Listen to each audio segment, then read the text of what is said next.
So let's walk through the Purebred registration process. I have an iPhone 6 here and a browser. In my browser, I'm going to log into the Purebred site as a Purebred agent. So these are views that a user would not see. We'll see the user views shortly. On the device, I'm going to launch the Purebred registration app, which I've installed but not run previously. So the first thing I need to do is enter the 10-digit EDIPI of the agent who is assisting with this enrollment. This value is included in the certificate that the agent presents to the Purebred server. And we can see at the bottom here who is logged in the browser, and that value matches what was typed into the app. So when I click Continue on the Begin Enrollment view in the app, the device is going to generate a new key pair and install it via this native profile installation wizard. Now the public key that was generated here will be used by the Purebred server to encrypt data that is sent to the device to ensure that it's secure during transit. So once I'm done with that profile installation wizard, I'll double tap my home button on the device, just close a couple of views here and go back to the Purebred app, which at this point has harvested some data, including the device serial number and IMEI. So before we proceed, let's make sure this device is not already enrolled, and actually we can see right here that it is. If we wanted to search for it, we could type in a portion of the serial number and find it. I'm going to delete it. This is typically not necessary. It's only necessary here because this device has been enrolled a number of times as a test device. So at this point, the agent obtains a new pre-enrollment one-time password and types it into the OTP value on the pre-enroll device view. This is 21954009. So this one-time password is used to authenticate the device while it's submitting its new public key that was generated. It's really just kind of an anti-spam mechanism. Once we arrive at the Enroll Device view, the agent will click to view their workbench and should find this device at the top of the list, and it is. So this is the important step here, where the agent confirms that the certificate hash calculated by the server on the certificate that it received matches the value that is displayed on the app. And it does. Can also check the serial number and the UUID if desired, but the certificate hash and the serial number are the two that are really important. Once confirming those values match, we'll click on Enroll. That click is an affirmation by the agent that they've confirmed these values match, which establishes trust in the newly generated key pair on the device.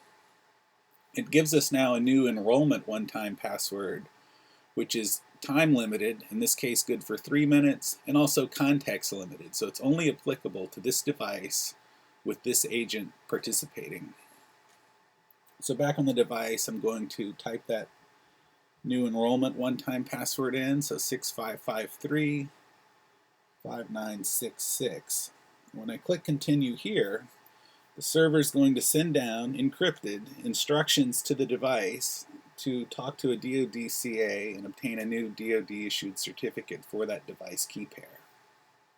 And once we're finished with that, we'll click here to make sure the device enrollment completed successfully, and it did. It is enrolled, but not yet personalized.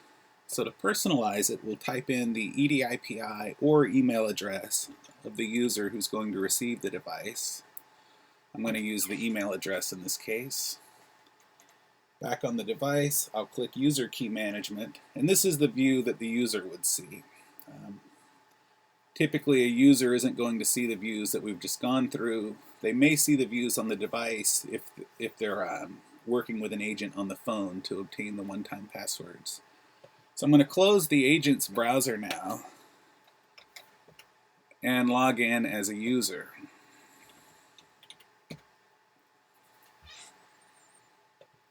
So you can see the authenticated user indication at the bottom has changed, and we no longer have as many options. So I'll click on My Devices and find that device serial number in my list. Most users are only going to have 1 or 2 devices. This being a test user has quite a few.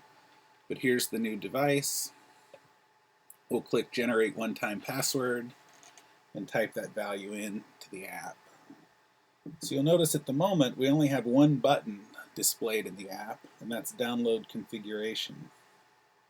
So once I enter this one-time password in and click download configuration, the device will receive instructions from the server to obtain a new identity cert, a new signature cert, and a recovered decryption key, along with, in this case, Exchange settings and VPN settings, and a Wi-Fi setting as well. So when I click install back in the native profile installation wizard, these various values are going to be installed and ready for use with native mail, native browser, and so forth. So now when we go back to the Purebred app, we'll see we have a second button, and this is to obtain additional decryption keys. So it's the same process in the browser. I just get another one-time password for this device, type it into the app, and click Recover Keys. So I might need to do this if I've gotten a new decryption key on my CAC, or if I want to retrieve my second most old or third most old decryption key. So I'll click Install here. And then at the end of this process, in the Profiles view on the device, we'll see we have the pre-enrollment step, which was that initial device key, the configuration step, which is my signing and identity key and one recovered decryption key, and then additional recovered keys as well. And that's it, to go from having no keys to having a device key, a new signing signature and identity key, as well as a set of recovered decryption keys.